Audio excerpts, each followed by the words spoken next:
아, 굿모닝입니다. 도코츠열주 오랜만에 인사드립니다. 여기는 콜롬비아의 비아델 레이바라고 하는 곳이고요. 해발 2100m요. 한라산보다 더 높은 데서 사람들이 살고 있습니다. 정말 아름다운 곳입니다. 얼마 전에 제가 영상으로 찾아뵀던 그 바리차라라고 하는 곳이 있는데 거기서부터 한 차로 4시간 정도 거리거든요. 여기는 정말 좋습니다. 거기도 좋았는데 콜롬비아 이렇게 살기 좋은 동네인지 몰랐어요. 물가도 굉장히 저렴하고 사람들도 너무너무 친절하고 한국 사람들이 왜 콜롬비아와 아르헨티나를 탑2로 남미에서 뽑는지 이유를 알 것 같아요. 자, 오늘도 편하게 이야기하도록 하겠습니다. 이렇게 좋은 장소, 그러니까 이렇게 영상 작업 촬영하기 좋은 장소를 이렇게 찾는다는 거 구한다는 게 쉽지 않기 때문에 할 말 있을 때 다 이렇게 얘기를 하도록 하겠습니다. 오늘 얼마나 이제 영상 촬영할지 모르겠는데 일단 유가부터 이야기 좀 드리도록 하겠습니다. 유가가 요즘에 변동폭이 많을 때는 막 3%씩 또 왔다 갔다 하잖아요. 저 지금 홍해 쪽에서 그 후티방구 때문에 별일들이 다 있는데 하루에 3%씩 움직이는 게 굉장히 크거나 대단한 건 아니에요. 왜냐면 맨날 퐁당퐁당 움직이다 하더라도 70%대 초반에서만 움직이고 있잖아요. 유의미하게 트렌드, 그 추세가 있지 않고 그냥 그 안에서만 움직이는 거기 때문에 그렇게 큰 문제는 없는 거라고 보고 있습니다. 지난번 이제 이스라엘 하마스 전쟁 때 같은 경우에는 80불대 초반에서 95불까지 쭉 올랐었는데 그거에 비하면 지금 70불대 초반은 그냥 국지전 정도 수준이라고 저는 보고 있고요. 여러분들이 뉴스를 보면서 정말 맨날 깜짝 놀라고 이거 어떡하냐 막 인플레가 온다 막 이런 얘기를 하는데 70불대 계속 유지가 되고 있는 상황은 인플레를 전혀 자극하지 못합니다. 그리고 지금 이제 미국이 거의 석유를 자급을 하고 있고 또 자급한 거 이상으로 계속해서 펌프질을 해서 뽑아내고 있기 때문에 이걸 가지고 또 수출도 어마어마하게 하고 있잖아요. 그런 상황에서 중동에서 일어나는 일들이 여러분들이 가장 많이 보는 그 유가 지표인 WTI에 그렇게 영향을 줄 가능성이 높거든요. 그렇기 때문에 더 지금 중동에서 일어나는 일들이 그렇게 크게 금융시장에 영향을 주지 않는 것 같아요. 그리고 유가라는 게 정말 전 세계에서 가장 고급 정보들이 가장 빨리 들어가는 곳이 바로 이제 그 금융시장이고 그중에서 이제 유가 시장을 좀 보고 있거든요. 왜냐면 투기 세력들이 이 유가 시장을 움직이는 데 있어서 70% 정도의 그 가격 변동성은 이 투기 시장들이 만들어내거든요. 투기 세력들이. 그렇기 때문에 늘 이제 정보, 가장 빠른 정보, 석유가 얼마큼 지금 남아 있는지, 아니면 얼마나 많은 석유 탱커들이 지금 배를 타고 이동하고 있는지 이런 것들을 위성으로 모니터링을 하고 있는 게 바로 투기 세력들이거든요. 그리고 이미 20년, 30년 전부터 인공위성을 이용해서 전쟁 상황을 파악하고 그에 따라서 선물 시장을 베팅하고 이런 일들은 이미 옛날부터 있어 왔습니다. 그렇기 때문에 전쟁이 일어난다, 확전이 막 일어난다 이런 정말 그 언론들의 정말 무의미한 이런 얘기들이 막 터지는 가운데서도 유가 시장이 잠잠하다는 거는 사실상 별일 없는 거예요. 그렇게 보시면 될 것 같아요. 그리고 지금 일어나는 일들 때문에 인플레이션이 막 또 치솟을 것이다 막 이런 얘기를 하고 있는데 전 계속해서 지금 드린 얘기가 뭐냐면 큰 문제 없을 것이다, 확전 힘들 것이다 이런 얘기들을 작년부터 계속 해오고 있잖아요. 근데 홍해로 못 들어간다 하더라도 남아공 희망봉을 통해서 이제 우회하잖아요. 그런 케이스들이 모든 케이스들이 막 글로 가는 것도 아니고 많은 케이스들은 수에즈 운하를 계속해서 지금 이용을 하고 있는 그런 상황이고 지금 컨테이너 비용이 좀 올랐다고 하지만 아직까지도 팬데믹 때 폭발했을 때에 비해서는 5분의 1도 안 되는 그런 컨테이너 지수 가격대거든요. 그렇기 때문에 크게 문제가 없는 것 같다고 생각하고 있고 특히 이거 지금 문제가 되는 부분은 되게 국지적인 부분들이에요. 그 수에즈 운하 쪽을 가는 그 전 세계 물동량에서 20%도 안 되는 굉장히 작은 물량이거든요. 근데 팬데믹 때 예를 사람들이 많이 듣는데 팬데믹 때는 전 지구적으로 항만들이 마비가 되고 스탑되고 올 스탑된 상황이었거든요. 비행기도 못 타고 비행기도 결항되고 배 자체가 이동을 안 하는 그런 상황이었기 때문에 그때랑 지금이랑 비교를 한다는 것 자체가 좀 웃기는 거예요. 만약 전쟁이 동시다발적으로 막 파나마 쪽에도 생기고 여기저기 다 터져봐요. 대만 전쟁도 터지고 한국도 전쟁도 터지고 이러면은 진짜 팬데믹을 뛰어넘는 정도의 엄청난 그 전쟁이 일어나겠죠. 근데 지금 상황은 후티방군 대단한 점도 있죠. 게릴라전에 능숙하고 대단한 애들이고 깡도 센 애들이고 이란의 지원을 받는 대단한 애들인데도 불구하고 지금 일어나고 있는 건 국지전이다. 팬데믹은 전체적인 글로벌적인 현상이었다. 그렇기 때문에 이게 인플레로 전 지구적으로 영향을 줄 가능성은 별로 없다라는 점을 계속해서 제가 이야기를 드리고 싶습니다. 오히려 지금 중국에서부터 유럽으로 가는 그 기차 있죠. 1대1 기차. 이게 지금 마비가 돼가지고 이쪽에서 저쪽으로 가는 유럽으로 가는 그 물류망이 지금 약간 망가진 게 오히려 보면 더 큰 문제인데 아시다시피 지금 2년 전부터 2022년 말부터 지금까지 인플레이션은 계속해서 내려오고 있는 상태가 전 지구적인 현상이다. 그 생각하면은 지금 홍해에서 이런 일들은 아무것도 아니다. 라는 게 저의 분석입니다. 어디 가서 제가 뭐 보고 말씀드린 게 아니라 제 생각이에요. 그래서 계속해서 신문이라든가 언론에서 전쟁이 인플레를 폭발시키기도 하는데 이건 진짜 이제 경제 문화연들이 한 얘기가 아닌가 생각합니다. 그리고 이제 국채 금리가 조금 올라왔어요. 제가 작년 10월부터 하이어 폴 롱건은 거짓이다라고 이야기를 드렸었고, 그러고 나서 2주 뒤인 11월 초부터는 시장 금리가 이제 확 추락을 했었잖아요. 근데 근래 들어서 올라온 이유는 그 추락폭이 너무 과도했기 때문에 올라온 거예요. 특히 이제 3월 달에 금리 인하 가능성이 뭐 90%라고 했던 게 작년 그 시장 컨센서스였잖아요. 근데 뭐 잘 아시겠지만 지금 보시면 그게 60%대까지 떨어졌어요. 사실은 시장을 객관적으로 보는 여러 사람들이 볼 때도 3월 달에 당장 금리를 인하할 만한 이유가 없어요. 명목상 이유가 없는데도 불구하고 시장의 90% 가까운 참여자들이 3월 인하를 얘기했다는 건 정말 김칫국 마시는 희망 고문이 아니었을까라고 생각합니다. 아무래도 그런 전망은 점점 내려오기 시작을 할 거라고 생각하고요. 그리고 지금 저는 이제 미국 국채를 신뢰하지 않는 가장 큰 이유는 뭐냐면 계속해서 막대한 물량의 국채를 미국 정부가 찍어냈잖아요. 그런 부분 때문에 신뢰하지 않는다. 그래서 사지 말고 차라리 애플 사라고 말씀드렸던 거죠. 그런데 시장이 약간 좀 달콤한 3월 인하라는 그 꿈 같은 그런 망상에 빠져 있다가 지금 그 망상이 깨진 상황이에요. 그래서 시장이 조금은 정상적으로 올라온 것 같아요. 이제 지금 상황이 어떤 상황인지를 이제 알게 된 거죠. 그리고 1월 말인지 2월 초인지 셧다운 이야기 좀 나오고 있잖아요. 그런 것도 이제 가만히 된 거라고 봅니다. 다시금 이제 깨달은 거지. 미국 정부는 진짜 엄청난 빚을 국내외에 지고 있다. 셧다운이라는 게 지금 일어날 가능성이 굉장히 높다. 이제 자각을 하게 된 거죠. 새해가 지나고 연말 연초 분위기 지나고 나니까 이제 좀 뭔가를 좀 자각하는 그런 분위기인 것 같습니다.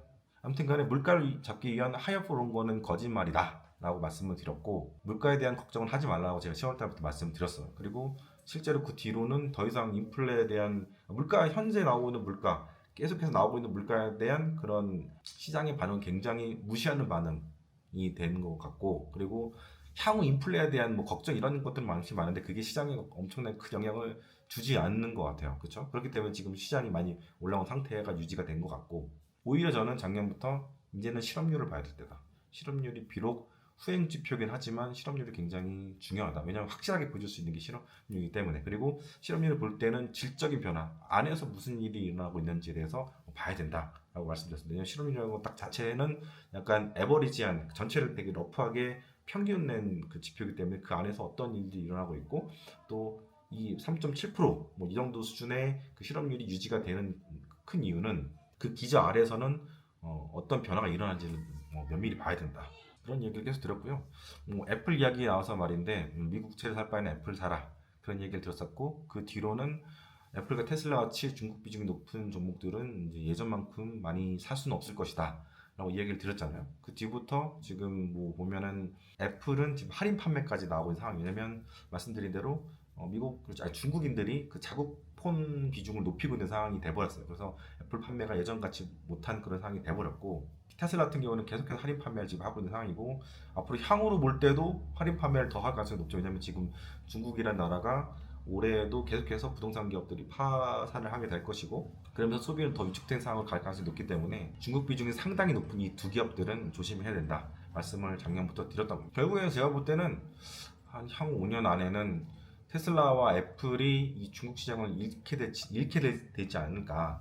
한국이 삼성폰이라든가 현대차가 중국에서 퇴출됐잖아요. 그런 일들이 비슷하게 일어나지 않을까 생각합니다.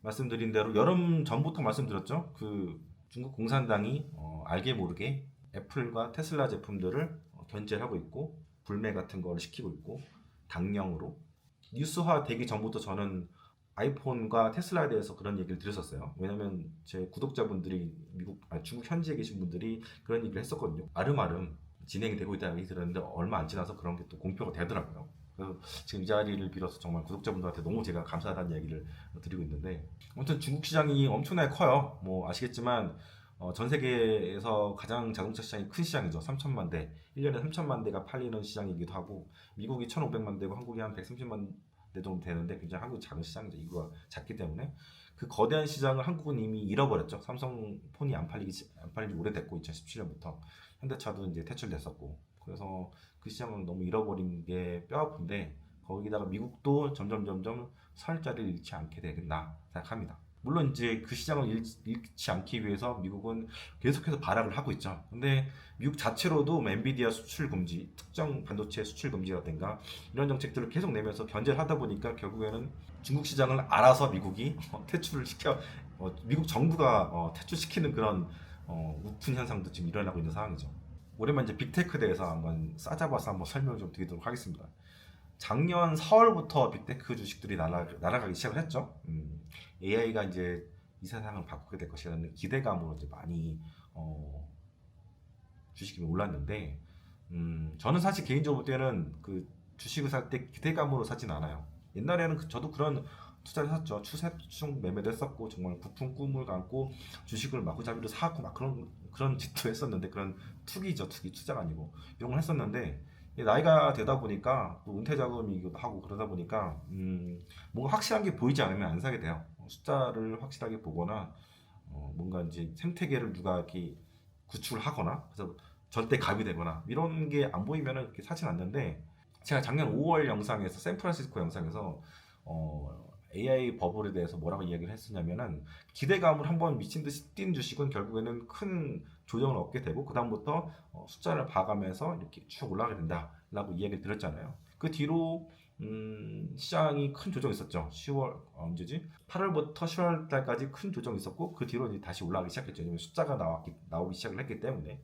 그리고 제가 작년에 가끔씩 이야기 드렸던 게 결국에는 핵폭탄보다 핵 전쟁보다는 AI가 인류를 멸망시키지 않겠나라고 말씀드렸고 이 이야기는 저의 국립 끝에 나온 얘기가 아니라 AI의 창시자라고 하는 캐나다에 있는 그 교수님 그분이 한 이야기거든요. 그러면서 AI를 이렇게 만든 거를 후회한다 이런 얘기를 했었고 샘 알트만 같은 경우에도 AI 중심적인 이야기를 하잖아요. 우리는 그냥 기술을 만들고 진보시킬 뿐이다. 이거를 뭐 전쟁에다 군용으로 이렇게 전용을 하든 말든 그거는 인류가 알아서 할 일이다 이렇게 이야기를 하고 있는 상황이고 그래서 이제 그의 선배인 그 캐나다 교수님, 창시자 같은 경우는 되게 애석해하고 있는 상황. 약간 보면 핵무사일을 누구였죠? 그 과학자가 만들고 나서부터 굉장히 후회했던 그 이야기들, 영화에서도 나오잖아요. 그런 이야기들 생각이 나는데 아무튼간에 그 제 여의도 인맥들 이야기를 들어보면 적어도 한 챗 GPT 같은 경우에는 대리 정도 수준 된다라고 얘기를 하더라고요. 그래서 생각보다 잘하고 있네. 나온 지 얼마 되지도 않는데 굉장히 잘하고 있네. 이게 만약에 지금 3.5인가요? 그 챗 GPT가 3.5, 4.0, 5.0 이렇게 쭉쭉 올라가면서 대리급의 실력이 과장님, 차장님, 부장님 수준까지 쭉쭉쭉 올라가지 않겠나. 굉장히 생각보다 빠른 속도로 올라가지 않겠나 생각합니다. 그리고 지금 이 영상을 보신 분들 90%는 모국어가 한국어인 분들이에요. 왜냐면 그 통계 나오거든요. 유튜브 통계, 제 유튜브 스튜디오에. 근데 한국어가 그 영어 챗 GPT에 비해서는 수준이 좀 낮죠. 왜냐면 한국어는 전 세계 정보량에 있어서 한국어로 쓰여진 정보가 1%대 정도밖에 안 돼요. 근데 그에 비해서 미국 영어 같은 경우는 70%가 80% 정도가 돼요. 그래서 엄청나게 많은 풀이 있어요. 그렇기 때문에 챗 GPT를 이용할 때 한국어보다는 영어로 물어보고 영어로 정보를 이렇게 요구를 하는 게 더 양질의 정보를 얻을 수 있는 그리고 신빙성도 높고 풍부한 정보를 얻을 수 있지 않을까 생각합니다. 그래서 판단을 여러분들 AI에 대해서 하실 때, 챗 GPT에서 하실 때 한국어로서 뭐 하지 마시고 영어로서 하시는 게 훨씬 낫지 않겠나. 좀 더 객관적인 그런 답을 얻지 않을까 생각합니다. 아무튼 저번 영상에서 제가 CES에 대해서 설명을 잠깐 드렸는데 정말 예전에 없던 너무 놀라운 기술들이 많이 나와서 정말 놀라고 있고 저는 와 포모라는 게 저는 없는 사람인데 이 기술 보면 와 저 정말 엄청난 기술들을 보면서 야 이럴 때 뽀모 간다 진짜 저거 주식 사고 싶다는 생각이 들 정도로 지금 저는 현금밖에 없으니까 그런 생각이 처음 들더라고요 CS에서. 근데 뭐 그게 막 엄청난 막 몸이 다를 정도 막 그런 건 아니고 와 저 대박인데 저거 주식 주가 한번 조정되면 한번 사볼 만한데 뭐 이런 생각을 할 정도지 뭐 여러분들이 막 주식 못 사가지고 요즘에 미칠 듯한 막 그런 정도까지는 아니고요. 하여튼 이렇게 기술의 진보가 엄청나게 빨리 오고 있는데 어떻게 보면 기술의 진보라는 게 노동의 종말하고 스위칭이 되지 않나 저는 그런 생각이 들더라고요. 그러니까 우리가 이제 그 로봇의 진보가 그 블루 칼라의 종말을 불러올 것이라는 이야기를 계속 하잖아요. 해왔잖아요. 근데 AI 진보가 좀 더해지면 화이트 칼라가 진짜 제대로 종말을 하겠구나. 이 직종 자체가 완전히 사라지겠구나.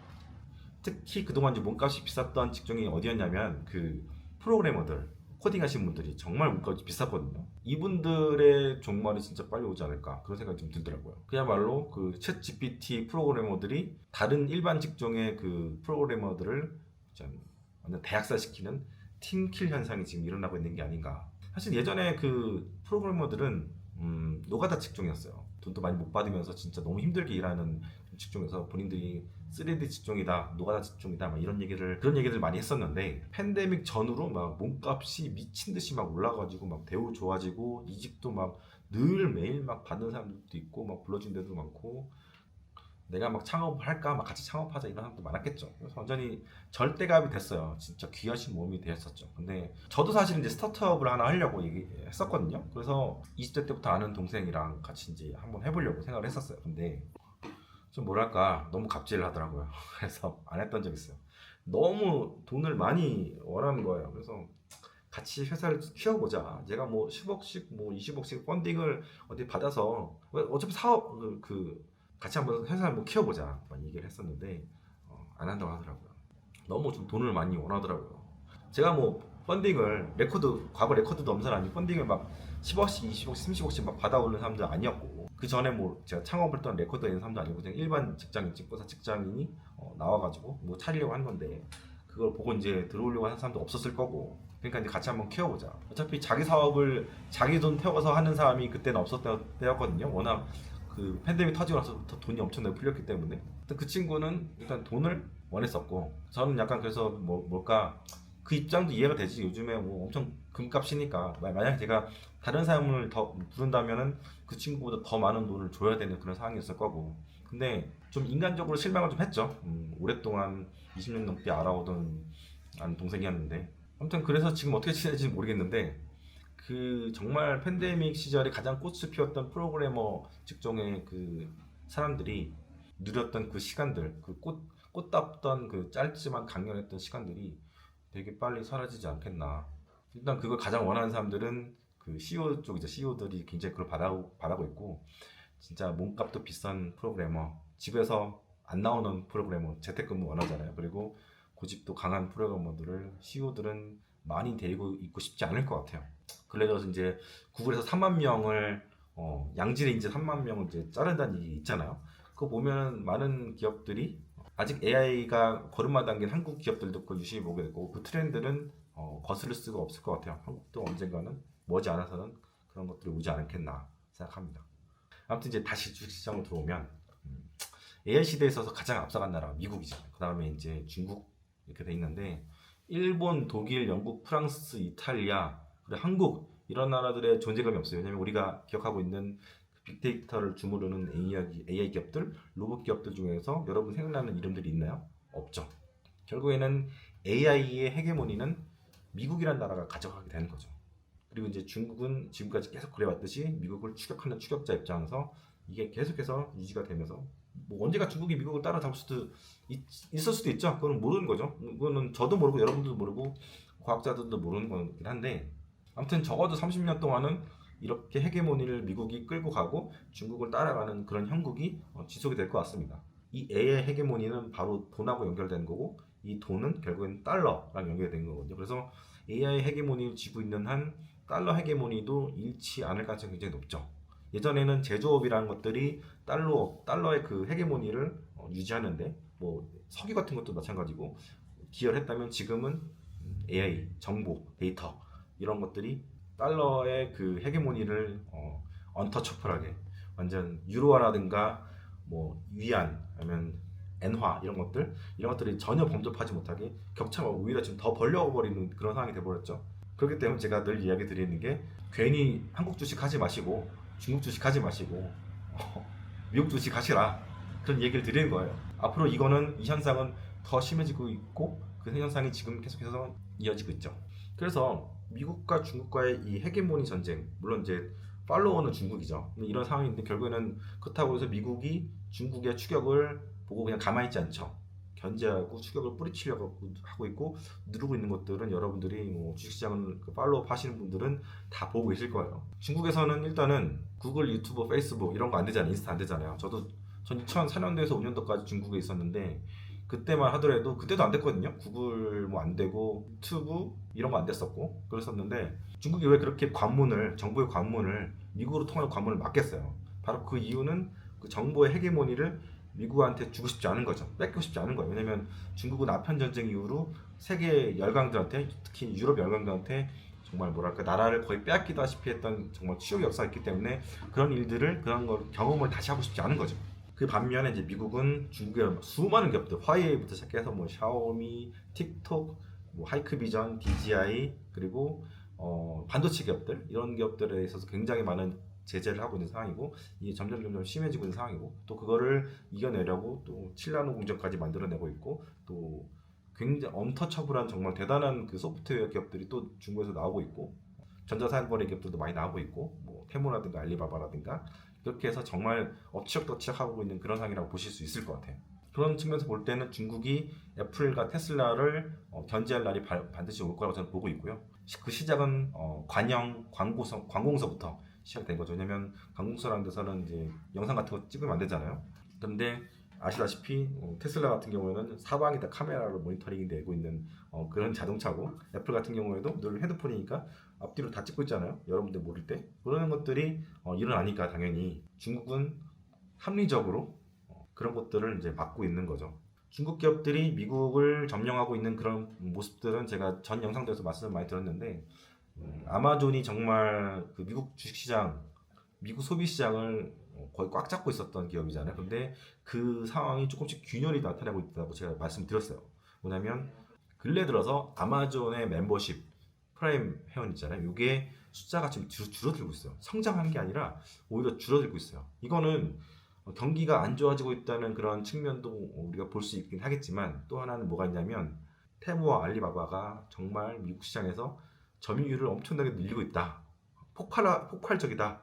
여러분들 테무 작년에 대부분 들어보셨을 거예요. 재작년이라든가 그 전에 2021년, 2022년 이때 막 들어보시고 그때 막 왕성하게 제품들을 구매하시고 이런 분들은 제 영상 보신 분들은 많지 않으실 거예요. 10%도 한 1%도 안 될 것 같은데. 근데 이미 테무 같은 경우는 미국 그 스파 의류 시장의 50%를 점유해서 자라라든가 H&M 같은 기업들을 멀찌감치 따돌린 그런 상황이 됐어요. 그리고 이 점유율은 점점 폭발적으로 올라가고 있다. 그게 또 문제예요. 이거 다 먹어버릴 것 같아. 그리고 여러분들이 스파 시장이라고 해서 이거 뭐 싸구려 시장이니까 뭐 의미 있겠어라고 하겠지만 전체 의류 시장에서 스파 시장 비율은 압도적으로 명품 시장 대비 높습니다. 그리고 이제 경기라든가 고용에 있어서 영향을 미치는 부분은 상당히 높죠. 그래서 이게 더 큰 문제라고 보고 있는 겁니다. 아무튼 이렇게 중국이랑 미국이 서로 견제하면서 어떻게 보면 뭐 선의 경쟁이라 할 수 있죠. 왜냐하면 점점 본인들의 기술들을 압도적으로 늘리기 위해서 경쟁을 하고 있으니까. 근데 그런 상황에서 그 싸움에 끼어들지 못하는 국가들, 독일, 영국, 프랑스, 이탈리아, 일본 그리고 한국 기업들은 설 자리가 없다.